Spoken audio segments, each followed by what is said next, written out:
የመጀመሪያ መጽሐፍ ቅዱስ ክፍል የምን መጽሐፍ ነው? እንደውም ጥያቄ መጠየቄን አላቆም። አዲስ አበቦች ደግሞ መልስ ለመስጠት መኩራታችሁን አታቆሙ። ውስጡ ሰዓቱ የወልድ ምሳሌ ነው። ይሄ ሶስት መሆኑ እመቤታችን በሶስት ወገን ንጽሕት ድንግል ጽንዕት ክብርት መሆኗን የሚያሳይ ነው። መሶበ ወርቅ የተባለች ማነች? የወርቅ መሶብ እመቤታችን ዝም ብሎ መሶብ አልተባለችም። ምን ተባለች? መሶበ ወርቅ ወርቅ ናት። የሚገርመው ግን ይሄ ሁሉ ያለው የት ነው? በኢትዮጵያ ኦርቶዶክስ ተዋሕዶ ቤተክርስቲያን። ምክንያቱም ጽና ሌላ ቸርች ብትሄዱ አታገኙትም። አንቲ ውእቱ መሶበ ወርቅ ንጹሕ ከሰማያት የወረደው ነው። ለምንድን ነው የወረደው ብሎ ቢጠይቅ ወሀቤ ሕይወት ለኩሉ ዓለም ለሰው ልጆች ሁሉ ሕይወትን ሊሰጥ።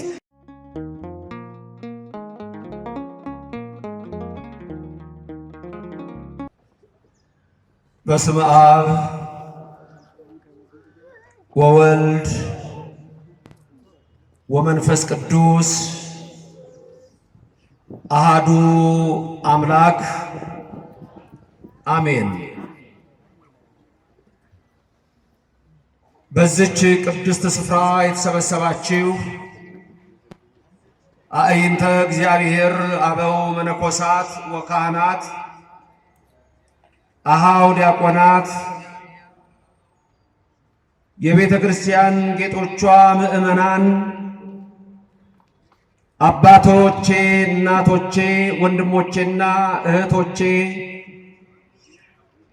እግዚአብሔር አምላክ የሚወዳችሁ ሕፃናት ጭምር እንደዚሁም ደግሞ በዩቲዩብና በቲክቶክ በሶሻል ሚዲያ ቀጥታ ባላችሁበት ሆናችሁ ለምትከታተሉ ሁሉ እንደምን አላችሁ?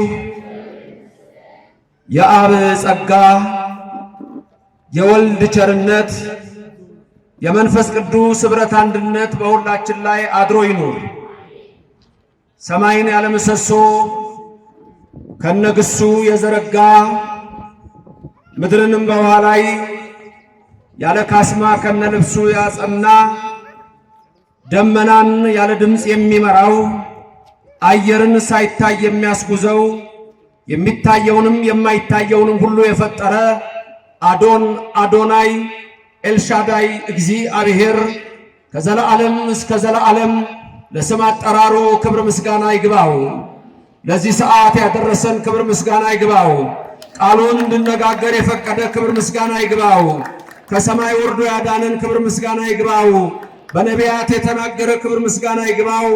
ከቅድስት ድንግል ማርያም ተወልዶ በዳህሪ ዘመን ለኛ በራሱ የነገረን እግዚአብሔር ስሙ ከዘላለም እስከ ዘላለም የተመሰገነ ይሁን።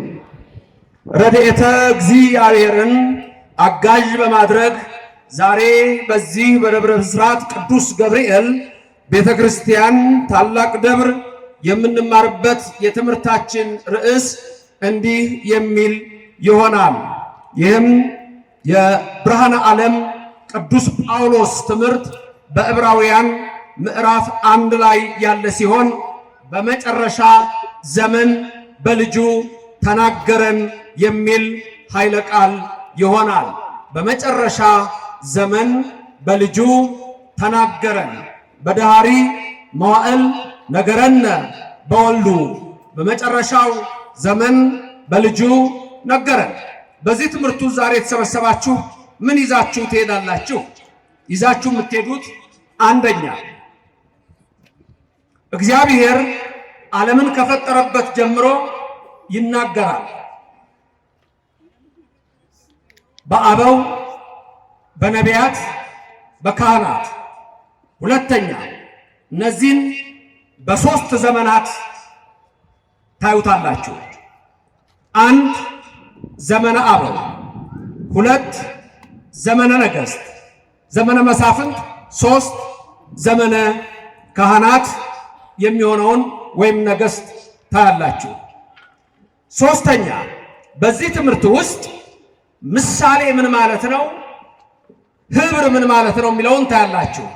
እግዚአብሔር ሲናገረን አንድ በምሳሌ ነግሮናል፣ ሁለት እንበለ ምሳሌ ነግሮናል፣ እንደገና በአምሳል በህብር ነግሮናል። ምን ማለት ናቸው እነዚህ? በእነዚህ ውስጥ በተለይ 5 አምሳላትን እንመለከታለን። የዚህ ትምህርት ዋናው ትልቁ መልእክቱ ምንድነው? እግዚአብሔር እንዴት እንደሚወደን ብቻችንን እንዳልተወን የምናይበት ሲሆን የኢትዮጵያ ኦርቶዶክስ ተዋሕዶ ቤተክርስቲያን እንደ ሁልጊዜው ከሌላው ዓለም ሁሉ የተለየ እሳቤዋን ትመለከታላችሁ። ሰው ለሰው አስታዋሽ ነው። ሰው ለሰው አሳሳቢ ነው። በልቡና የሚያሳድር በአእምሮ የሚቀርጽ የቃሉ ባለቤት ሕያው እግዚአብሔር የምትሰሙትን ሁሉ በልቡናችሁ ጽላት ይጻፍላችሁ። ሁላችሁም ልቡናችሁን ለሰራዊት ጌታ ለእግዚአብሔር አስማርኩ። አጠር ያለ ትምህርት ነው የምሰጠው። ትምህርታችን ዕብራውያን ምዕራፍ 1 ቁጥር 1 ላይ ነው። ዕብራውያን ምዕራፍ 1 ቁጥር 1 የዕብራውያን መጽሐፍ ማን የጻፈው በሚል የውጭው ዓለም ደራሲውን አያውቅም። በግምት ጳውሎስ ነው ይላሉ እንጂ ማረጋገጫ ሰጥተው እንደኛ እንደ ኢትዮጵያ ኦርቶዶክስ ተዋሕዶ ቤተክርስቲያን የጳውሎስ መልእክት ነው ብለው አያምኑም። ስለዚህ የዕብራውያን መልእክት የተጻፈው በጳውሎስ ሐዋርያ ነው። የሐዋርያው በረከት በሁላችን ላይ ይደር። ጥያቄ፣ የጳውሎስ ቁጥር ከ12 ሐዋርያት ነው? ከ72 አርድእት ነው ወይስ ከነቢያት ነው? የቅዱስ ጳውሎስ ቁጥሩ ከየት ነው? ከ12 ሐዋርያት ነው? ከ72 አርድእት ነው? ከነቢያት ነው? ከየትኞቹ ነው ቁጥሩ? ከ72ቱ አርድእት። ጳውሎስ ያመነው ኢትዮጵያን ካመኑ ከ8 ዓመት በኋላ ነው። ጌታ ሲሰቀል ጳውሎስ ከደብዳቤዎቹ መካከል ነበር። እስጢፋኖስ ሲወገር አስደብዳቢው ልብሳቸውን እግሩ ስር ያስቀመጡት ሳውል በተባለው ጎበዝ እግር ስር ነው ይላል። ሳውል ያገዳይ የነበረው በኋላ በሶሪያ የደማስቆ መንገድ ክርስቲያኖችን ለመግደል በሚሄድበት ሰዓት ታላቅ ብርሃን ከሰማይ በራ፣ በስሙም ጠራው። ሳውል ሳውል ለምንድነው የምታሳድደኝ አለው። ሳውልም ቀና አለ። አንተ ማን ነህ አለው። የምታሳድደኝ እኔ የናዝሬቱ ኢየሱስ ነኝ አለው። የዛን ጊዜ ያ ታላቅ ብርሃን የሳውልን አይኖች ጋርዷል። ከዛ በኋላ ምን አለው?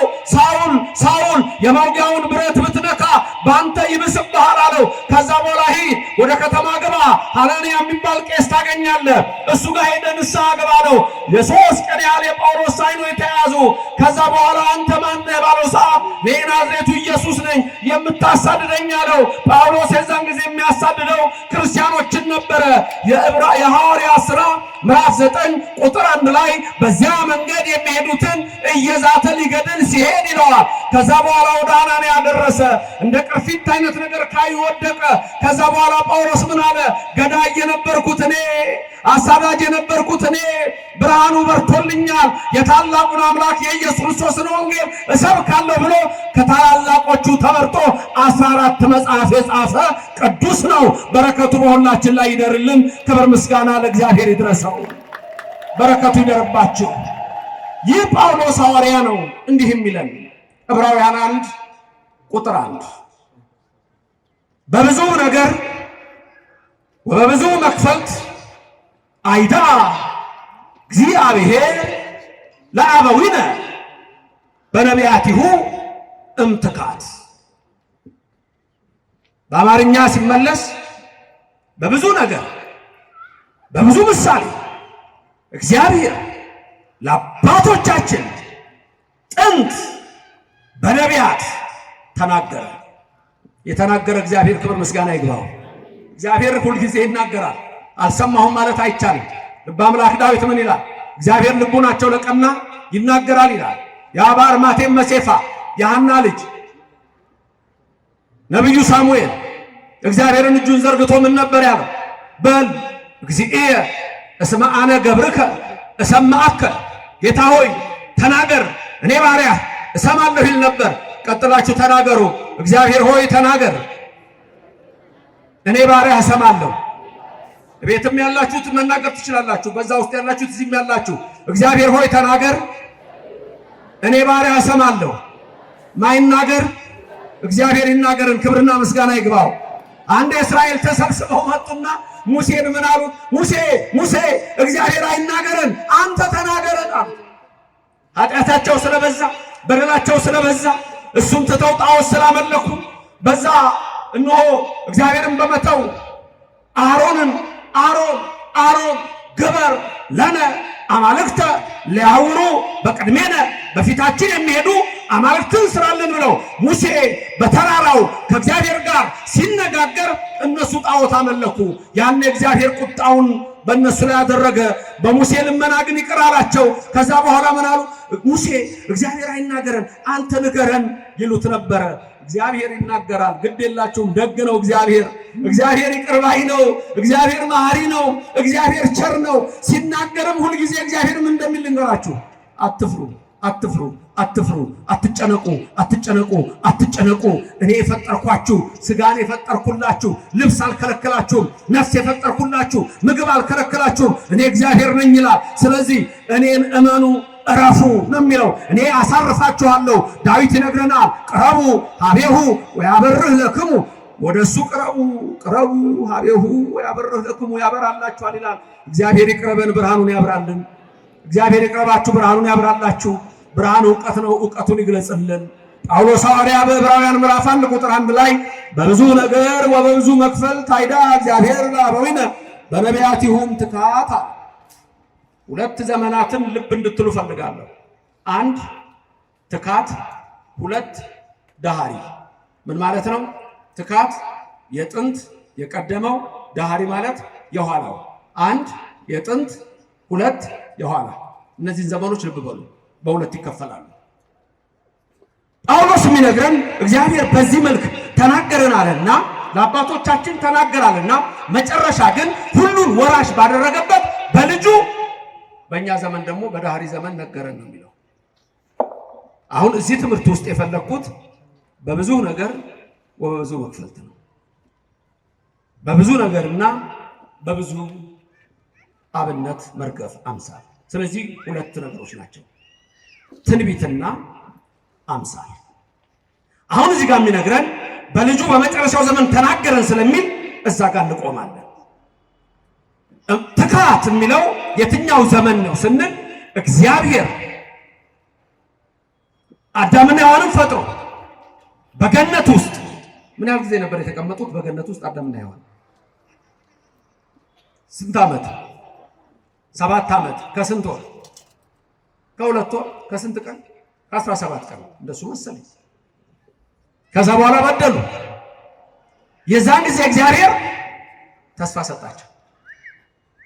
በተለይ አዳም ከገነት የመጣውን ዕፅ ፍሬ ከእግሩ ደም ጋር መስዋዕት አድርጎ ሲያቀርብ እግዚአብሔር መጣ። አዳም ዓለም የሚድነው በአንተ ደም አይደለም፣ እኔ ከልጅ ልጅ ተወልጄ አድነሃለሁ አለው። ይህ የሚገኘው ቀለሚንጦስ በተባለ መጽሐፍና ገድለ አዳም በተባለ መጽሐፍ ነው። ቀለሚንጦስ ከ81 መጽሐፍ አንዱ ነው። ገድለ አዳም ከአዋልድ መጽሐፍ አንዱ ነው። በሐሙስ ዕለት ወበመንፈቃ ለዕለት እትወለድ እምወለተ ወለትከ፣ ከ5 ቀን ተኩል በኋላ ከልጅ ልጅ ተወልጄ አድነሃለሁ አለ። 5 ቀን ተኩል የተባለው 5 ቀን ተኩል አይደለም፣ 5500 ትካት የተባለው እሱ ነው። በ5500 ዘመናት ውስጥ እግዚአብሔር ዝም አላለ። እንደሚመጣ በኋላ ዘመን በልጁ ነገር እንደሚል መጽሐፍ ቅዱስ ስታዩ ከመጀመሪያው መጽሐፍ ጀምሮ ስትመለከቱ የምታገኙት ረቂቅ ነገር ነው። የመጀመሪያው መጽሐፍ ቅዱስ ክፍል የትኛው ነው? ማን ነው? የመጀመሪያው መጽሐፍ ቅዱስ ክፍል የምን መጽሐፍ ነው? የምን መጽሐፍ ነው? እንደውም ጥያቄ መጠየቄን አላቆም። አዲስ አበቦች ደግሞ መልስ ለመስጠት መኩራታችሁን አታቆሙ። እንቀጥላለን እንደዚህ። የመጀመሪያው መጽሐፍ ማን ነው? አውቃለሁ ብዙ ሰዎች እንደምትሳሳቱ ኦሪት ዘፍጥረት እንደምትሉ አይደለም። የመጀመሪያው መጽሐፍ ሄኖክ ነው። ሁለተኛው መጽሐፍ ኢዮብ ነው። ኦሪት ዘፍጥረት 3ኛ መጽሐፍ ነው ሲጻፍ ባጻጻፍ። በታሪክ ግን ኦሪት ዘፍጥረት የቀደመውን ሁሉ ለሙሴ 6 ቀን ሲና ተራራ ላይ የ6ቱን ቀን ፍጥረት ገልጦ 6ቱን የእሳት መጋረጃ አሳልፎ በሁለት ነገር ነገረው። በብዙ ነገር ወበብዙ መክፈልት፣ በብዙ ነገር አስርቱ ትእዛዛት ወበብዙ መክፈልት ወነበቦ እያለ የነገረው አንደኛ ትርጉም ይሄ ነው። በብዙ ነገር ወበብዙ መክፈልት፣ በብዙ ነገር በአስርቱ ትእዛዛት ወበብዙ መክፈልት ወነበቦ ባለው ምን ማለት ነው? እግዚአብሔር ለሙሴ የነገረው በሁለት ይከፈላል። አንድ ለምሳሌ አስርቱ ትእዛዛት የምንላቸው ተጽፈው ቀጥታ የተሰጡ፣ ከዛ ቀጥሎ ደግሞ ወነበቦ የሚለው እንዲበላቸው አለው ነገረው የምንላቸው አሉ። በቁጥር ሲቀመጡ አስርቱ ትእዛዛት ስንት ናቸው? ራሱ ይናገራል። ስንት ናቸው? 10። ወነበቦ እያለ የነገረው ብዙ ሲሆን ግን ሌላ ህግጋት በአጠቃላይ ስንት አሉ? 572 ያህል ወነበቦ አለ።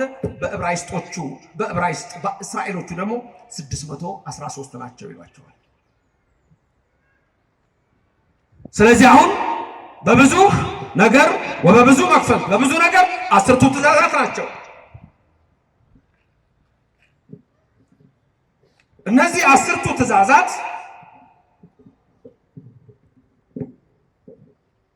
አስርቱ ትእዛዛት ብዙ ምስጢር ያላቸው ናቸው። ዝም ብለው 10 መሆናቸው አይደለም። ዓለም እነዚህም ቢያከብር ኖሮ ፍጹም ሰላም ይሆን ነበር። ስለዚህ እግዚአብሔር ለሙሴ በዚህ ነገረው። 2 በብዙ ነገር ወበብዙ መክፈልት፣ በብዙ ነገር ትንቢት ወበብዙ መክፈልት 50 ትንቢት ለአባቶቻችን ተነገረ በነቢያቲሁ እምትካት ለአበዊነ፣ ለአባቶቻችን ለእምነ ለእናቶቻችን እግዚአብሔር በነቢያት ተናገረ። ነቢያት ሁሉ ትንቢት ተናገሩ። ትንቢቱ በጠቅላላ ምንድን ነው የሚለው መሰላችሁ? በሐሙስ ዕለት ወመንፈቀ ሌሊት ትወለድም ወለተ ከ5 ቀን ተኩል በኋላ ከልጅ ልጅ ተወልጄ አድናለሁ። ስለዚህ ሊወለድ ነው ጌታ ሊወለድ ነው ብቻ አይደለም፣ ዘመኑ ተጽፏል። እንደገና ደግሞ ሊወለድ ነው ብቻ አይደለም፣ ከማን እንደሚወለድ ጭምር እግዚአብሔር በነቢያቱ ነግሮናል። ክብርና ምስጋና ለእግዚአብሔር ይድረሰው፣ ስሙ ለዘላለም የተመሰገነ ይሁንልን። ለምሳሌ በምሳሌ የተናገረው አለ። ምሳሌ የምንለው በመሶበ ወርቅ፣ በተቋመ ወርቅ፣ በማዕጠንተ ወርቅ፣ በበትረ አሮን። ለምሳሌ እነዚህ ምንድናቸው? ምሳሌ ናቸው። መሶበ ወርቅ፣ ማዕጠንተ ወርቅ ማለት ይሄ ጽናው ካህኑ የሚያጥርበት እሱ ጽና የምንለው ወይም ጥናም ካላችሁት እሱ አሁን ምስዋ ነው። ሚስጥር አለው። ውስጡ እሳት ይደረጋል። ገመዶቹ ስንት ናቸው? 3 ናቸው። በመሃል ስንት አለ? አንድ ቀጥ ያለ አለ።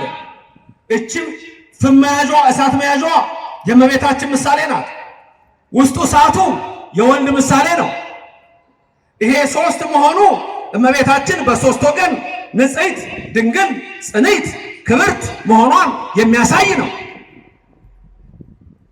በሐልዮ በነቢብ በገቢር እመቤታችን ንጽሕት ናት። አንድም 3ቱ የአብ የወልድ የመንፈስ ቅዱስ ምሳሌ ይሆናል። በመሃል ያለው አንዱ ደግሞ የአንድነታቸው ምሳሌ ነው። በዚህ ሁሉ ነገረን እግዚአብሔር። ክብር ምስጋና ይግባው ለዘላለም። ዝም ብለን የምናደርገው ነገር የለም።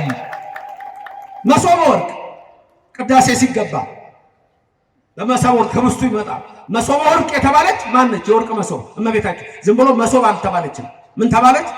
መሶበ ወርቅ ናት። ዳዊት ልበ አምላክ በመዝሙር 44 ቁጥር 9 ምን ይላል? ወትቀውም ንግሥት በየማንከ፣ ንግሥቲቱ በቀኝ ትቆማለች። በአልባሰ ወርቅ እጹፍት ወህውርት ይላታል።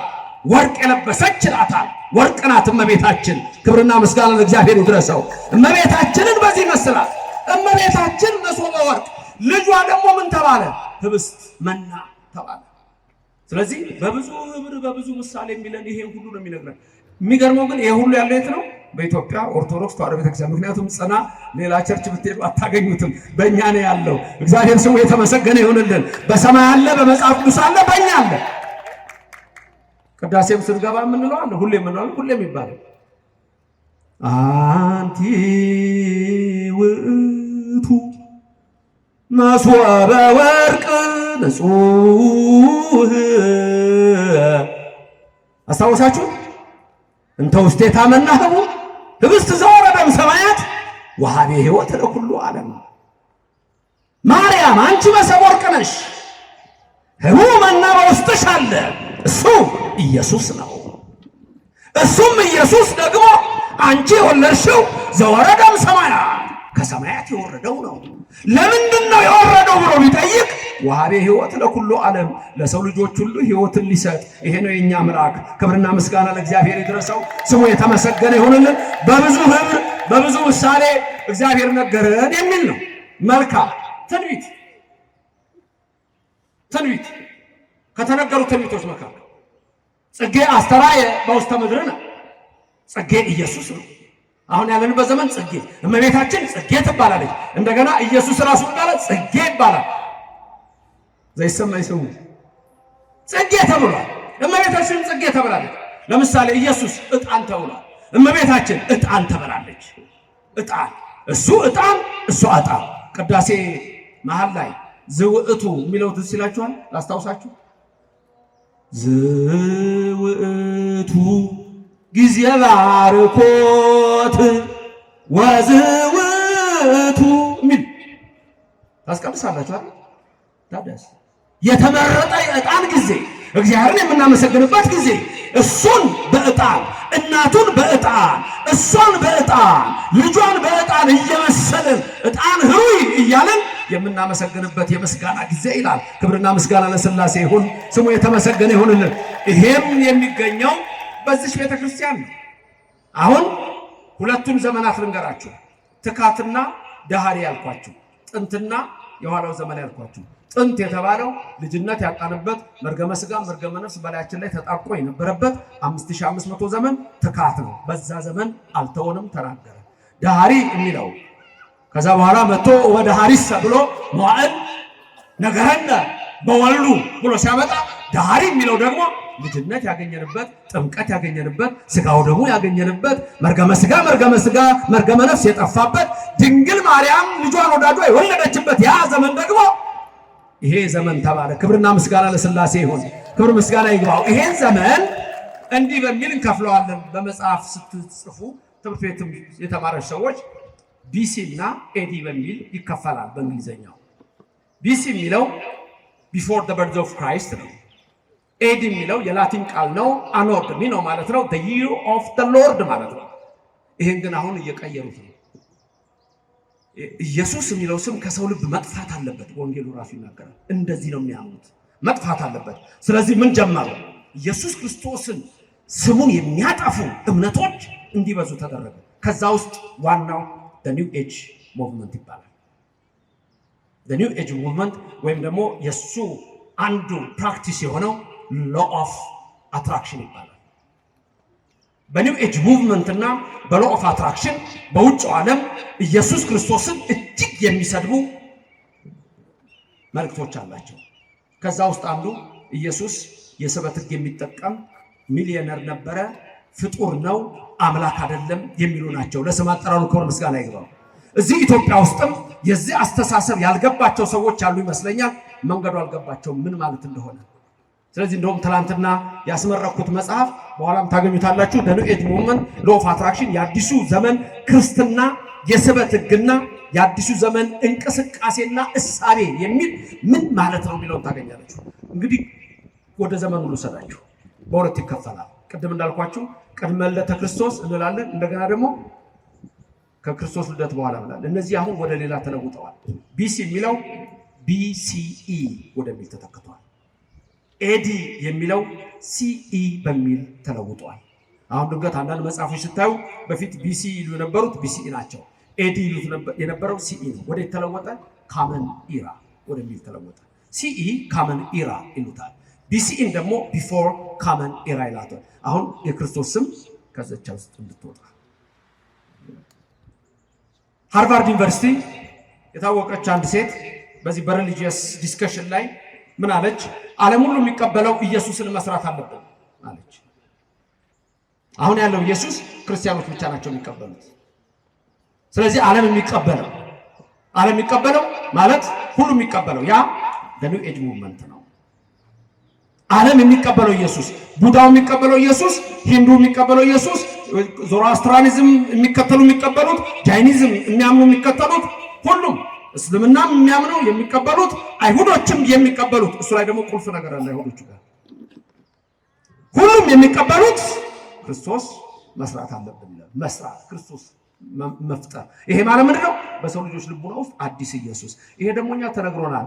ማቴዎስ 24 ቁጥር 4 ላይ እኔ ክርስቶስ ነኝ እያሉ እኔ ኢየሱስ ነኝ እያሉ በስሜ ይመጣሉ፣ አስቀድሜ የነገርኳችሁ ተጠበቁ ይላልና የሚጠብቀን እግዚአብሔር በቤቱ አጽንቶ ያኖረን።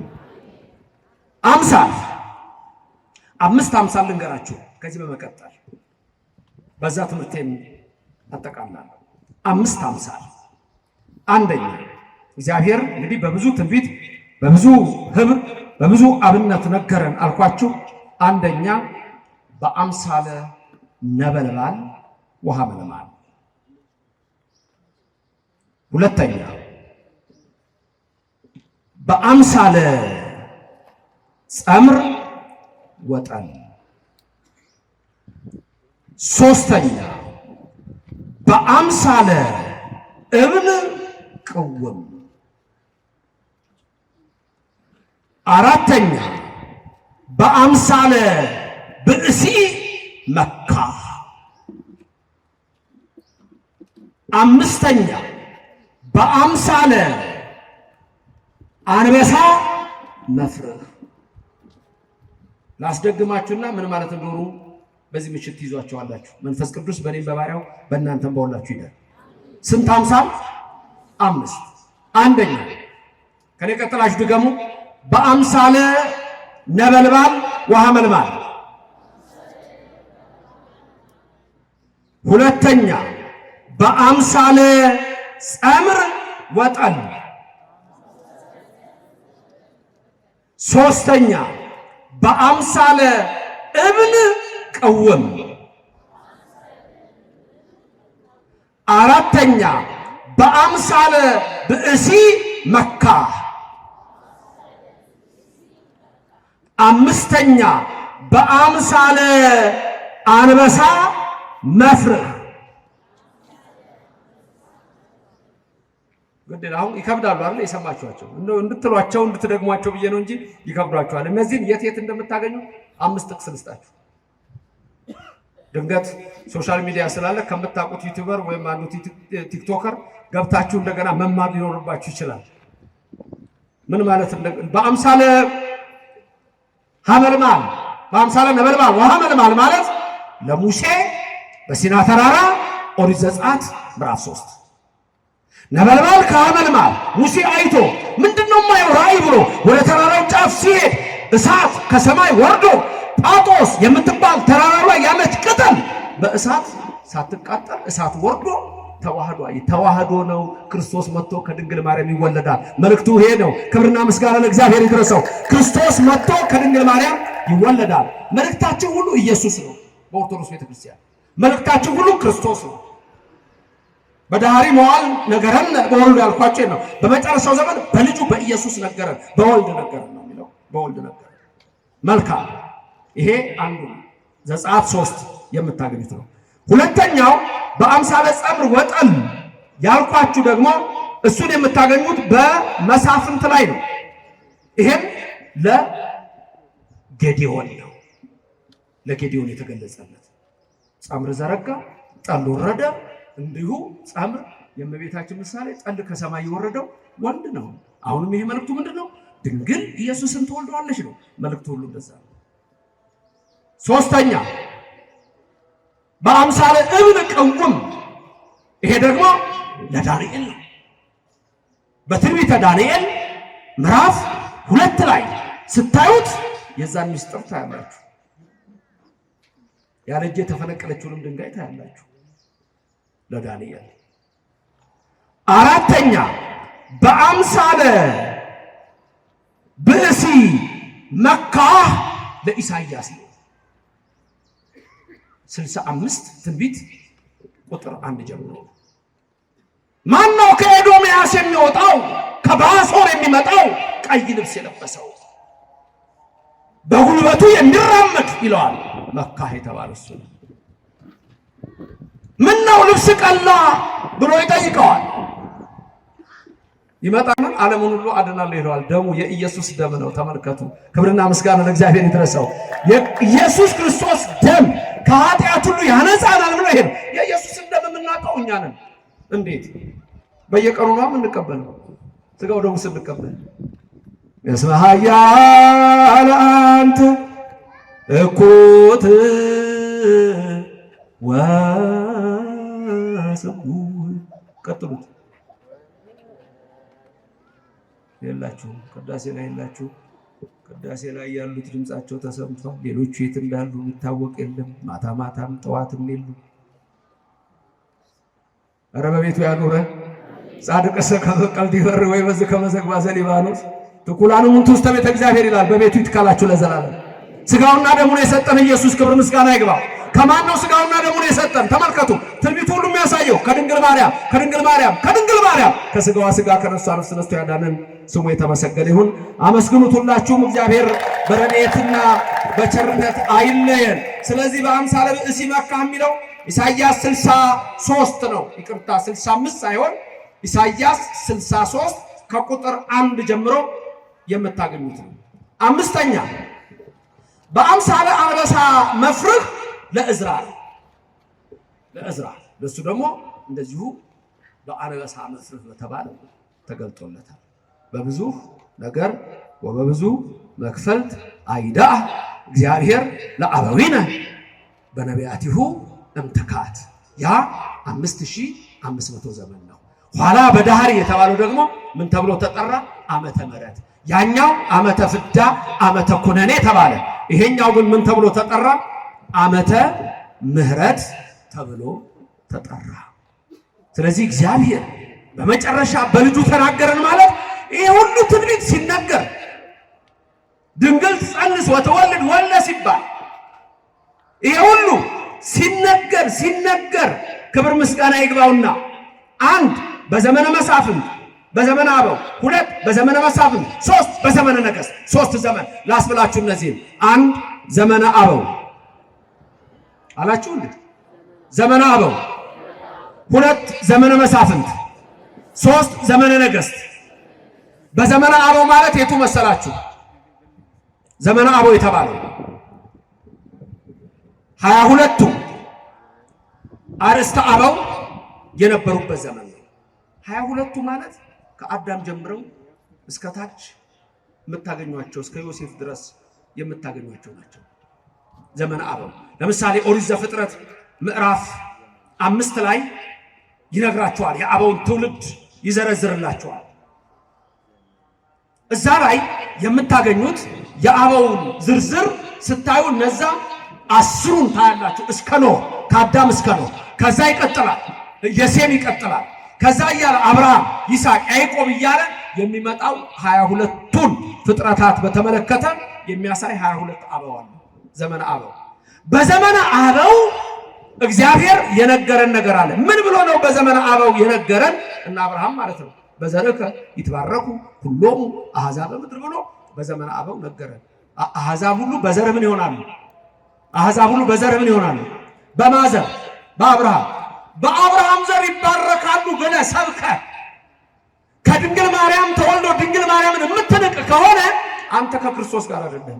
አብርሃምን እኮ በዘርከ ይትባረኩ ሁሎሙ አሕዛበ ምድር ያለው ድንግል ማርያም በአንተ ዘር ነው፣ በአንተ ወገብ አልፋ ነው የምትመጣው ሲለው እኮ በዘመነ አበው። ሁለተኛ በዘመነ መሳፍንት። ዘመነ መሳፍንት ደግሞ የተባለው እርግጥ እነ ሙሴ ከመጡ በኋላ እነ ሳሙኤል ያሉበት ነው። ኢያሱ ጀምሮ ነው። ለኢያሱ ሌሎቹም ተነግሯል፣ ለሙሴ ተነግሯል። ከመካከላቸው ነብይ ያስነሳላችኋል እግዚአብሔር ተናገረ። ነብይ ያነስ ለክሙ ተመልከቱ፣ አነሳላችኋል፣ ነብይ ይመጣላችኋል። ያ ነብይ ደግሞ አለ ዘከማ የነ ወሎቱ ስምዎ፣ ስሙት እሱን። ይሄ በዘመነ መሳፍንት ነው።